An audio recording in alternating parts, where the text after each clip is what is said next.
For more than 150 years, Chartered Surveyors have helped shape the places where we live, work and invest. And 3 years ago, I had a career change from filmmaking to property, and since then, my one goal is to become a member of the RICS, in other words, a Chartered Surveyor. This entails years of experience, countless essays, and a 1-hour interview with professionals where they can ask you pretty much any question on your competencies in property. Over the last few months, I documented as much of the journey as I could, from late nights revising and waiting for the assessment date. I just had a mock and it didn't go very well, to walking into the interview itself. Hopefully it'll give anyone taking the APC a better idea on what the assessment is like. And if you're interested in property videos like this and want to follow my journey, subscribe for more. So we'll start with, what is the RICS? The RICS is short for the Royal Institution of Chartered Surveyors. It was founded in 1868 and was made Royal Charter in 1881 by the Privy Council. The RICS is located in central London by Parliament Square. In order to be a member, people have to undertake the APC assessment. You either need an accredited degree or 5 years of experience. Following that, you need a case study, which is usually 3,000 words, summary experience, which is 6,000 words, and then also a CPD log of either formal or informal work you've done throughout that period. So once you pass, you become a member of the RICS, and not everyone is in the working world of property, but it is the most professional qualification within the industry, and it is global. So yeah, kudos to you if you get it. It's that purple tick everyone sees on LinkedIn. If you're a surveyor, odds are you've definitely seen this purple tick among countless of your pages. It is a very much renowned thing and something everyone wants to get. So yeah, good luck. Now for the people sitting, here's a crash course of all the competencies I sat through, and with a brief summary on each of the topics to learn in particular. Ethics level 3. Everyone has to do this one, so get revising. There are a number of professional standards you have to learn. These are the RICS Conflicts of Interest 2017, the Client Money Handling First Edition 2019, Complaint Handling Procedures First Edition 2016, the RICS Countering Financial Crime, Bribery, Corruption, Terrorist Financing and Sanction Violations 2025, Second Edition. And one of the most important ones is the Rules of Conduct 2021. There are 5 rules. Rule 1 is members and firms must Rule 1, members and firms must be honest and act with integrity and comply to their professional obligations, so as obligations to the RICS. While I was going to bore you with me talking about each of them, I realised I was only helping myself revise. So make sure you know these off by heart, and remember, it always starts with members and firms. Then there's measurement level 2. I really hope that worked. So currently, they haven't yet made the 7th edition of the Code of Measuring Practice. Might do in later 2026, but for the minute, you've got to use the RICS Code of Measuring Practice 6th edition 2015 and the IPMS All Buildings 2023. Health and Safety Level 2. The main professional standard I revised for this was the Standard of Surveying Safely, 2nd edition 2018. Now there's a lot of legislation in this one, so get ready. I would explain all of this, but it's probably better if I just present a list of some of the statutory compliance required. And there was the Landlord and Tenant Competency, which I was level 3. This is a lot of legislation, so get ready. There's the Law of Property Act 1925. There is the Landlord and Tenant Act 1928. There's the Landlord and Tenant Act 1954. There is the Landlord and Tenant Act 1988. Then there's the Landlord and Tenant Covenant Act 1995. Then there's Data Management Level 3. This was the GDPR Act 2016, and there's also the DPA Act, Data Protection Act 2018. And there is also the RICS Artificial Intelligence in Surveying Practice 2025, which is a new one, and I heavily recommend you guys look at that. Now, Inspection Level 3, the main guidance for this is the RICS Surveying Safely 2nd edition 2018. And there's Property Management Competency Level 3. This is a lot of the same legislation as the Landlord and Tenant Act, but then there's also the likes of Service Charge and Commercial Property, and the RICS Guidance No Commercial Property in England and Wales 2011 again. Now the Valuation Competency, this was one of my favourite, and funnily enough I almost forgot to include it in the video. Professional standards you need to know are the RICS Valuations Global Standards, also known as the Red Book, reissued in 2025. There's also the RICS Valuations Global Standards UK National Supplement, reissued around the same time, and the other 2, which are quite important, more recent, ESG and Sustainability in Commercial Property Valuations, also the RICS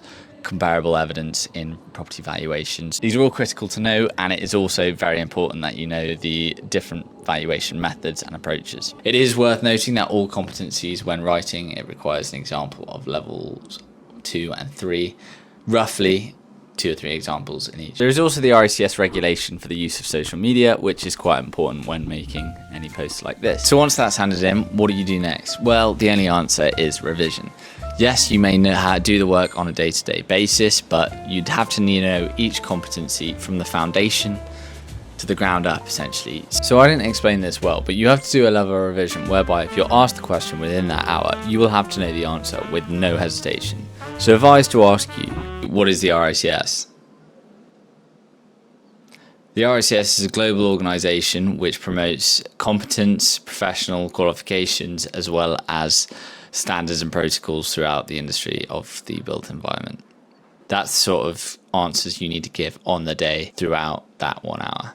So I actually recorded myself from the start of my revision up to the day I sat, whereby you can see a range of submissions and haircuts. Apologies in advance for that. I started making a talk through piece, recorded that in the wrong hertz speeds. I then just decided to make a countdown of my recordings. So enjoy finding out if I passed or failed, and I'll give you a summary of all the tips I learned throughout the process. Now, a month before I sit, or the first day I can sit, they'll send a notice to me in 2 weeks in advance, and essentially I'm creating a Q&A bank. This is going to be on Brainscape. I've written all the questions out for my summer experience and final submission.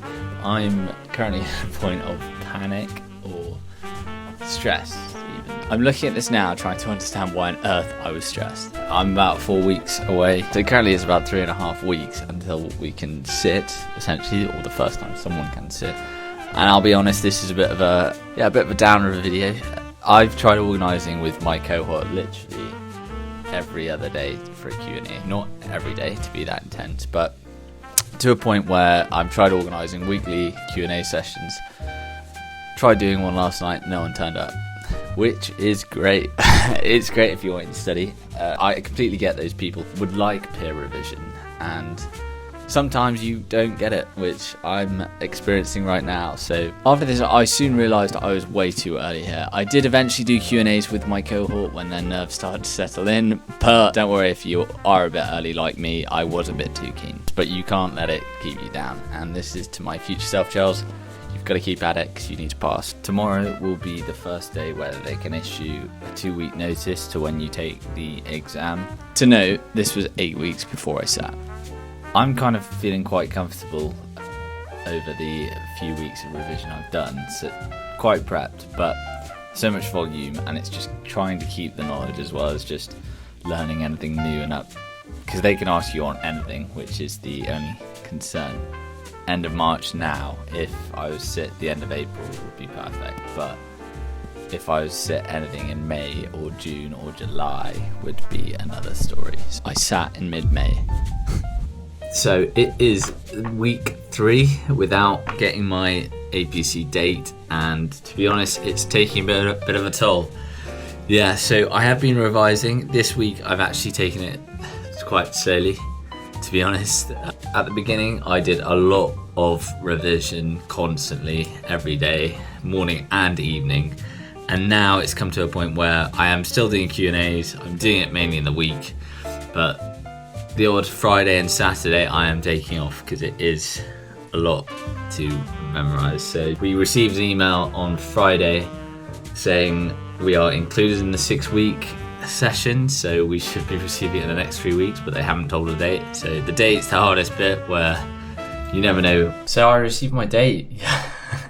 Yeah, it was on Friday last week, on the way to a stag do, which is a real great timing. I mean, I made the most of stag do, obviously, but now I'm trying to revise in the last 2 weeks of sitting.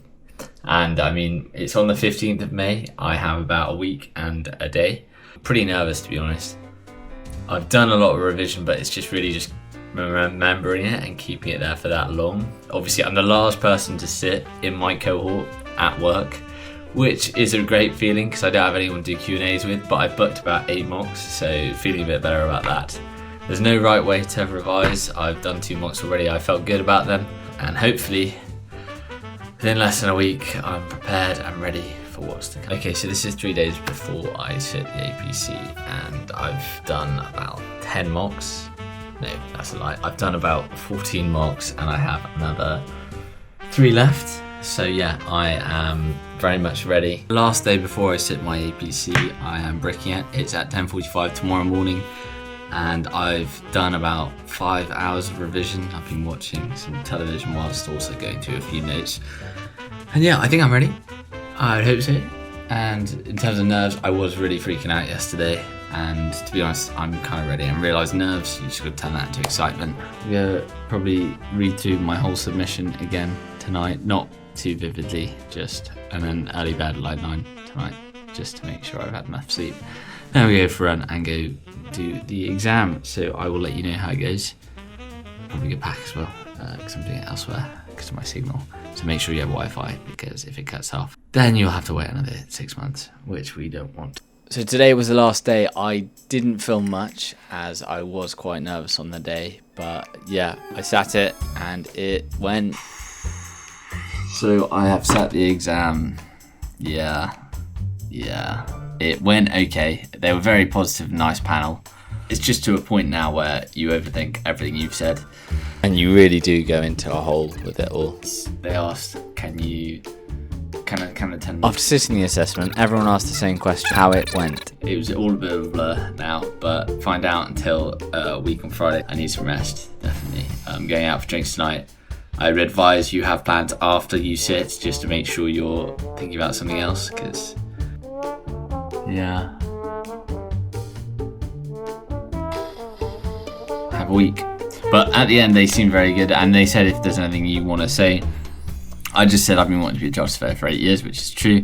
And if I was to be a surveyor, I'd ensure the competence, reputation, and standards are met. And I hope with this would help anyone out there. But I'm going to get drinks. I'm a bit hungover, sorry. I had a to-do list, which basically pointed out everything and my goals. That's quite an important one for YouTube. Yeah, these were the goals I had and how I planned my days. And since hitting the APC, I've got to rub a lot off. Yeah, that's still going to stay there because I won't find out till next week. So before you find out if I passed or failed, I thought it would be good to give a few things I learned in my experience and also types of revision that work best for me. I would ensure you read all of the professional standards and guidance notes relevant to your competencies first. Create a bunch of speaker notes. These are like flashcards. I use Brainscape, bullet pointed flashcards which you look at, know the facts, know the definitions, and then speak them aloud. It's hard to get used to, but once you get in the rhythm, it's a lot better. One of the most important is Q&As. If you set them up with your colleagues at work to try and just get a feel for the environment. They've all been through it before, so it's definitely something I recommend. What worked best for me was I was reading and writing it. I had this APC success book, which I wrote twice. I read through it, and whilst I was reading it, I was writing all the key notes. I did that twice. That's all like about 320 pages. I had a schedule, so I roughly did about 6 to 8 hours on the weekend or on a study day. Most mornings and evenings I tried to fit in 3 hours a day. So yeah, it was a rather intense way I went about it, but you know, once you learn everything, it gets a lot easier. Now for the result. So it's been exactly a month since I have passed. Yeah, it was a whirlwind, and you know, obviously the question, was it worth it? Absolutely. I mean, it is one of the most challenging periods in your time as a surveyor, hopefully your early career anyway, and I wouldn't recommend anyone wanting to go through that process enough. The amount you learn in just that time, it makes you a more competent and more professional individual. If you do put in the work, it would show, and you know, the way you communicate and the way you go through it to talking to clients, it all builds up. The whole process of the APC it's all on you. You know, you're not doing it with anyone else, you're not in the interview with anyone else, and it's just all you. So you've got to back yourself and really be comfortable with what you're saying, what you know. So just, yeah, give it your all. But even in the lead of doing it, you know, you have to appreciate the spare time and also take time out of the revision to, you know, take your mind off things. Thankfully, I'm a runner, so I did a lot of that, quite a bit. But yeah, if anyone works in property, I couldn't recommend the process of the APC enough, and being chartered too. The knowledge, competence, and confidence you get just going through the whole process ultimately makes you a better surveyor. So yeah, now I am a member of the RICS, and if you like the video and want me to do more on the APC, I'd be happy. In general, just, you know, subscribe, we'd be happy to help. Drop a comment if you have any questions on the process.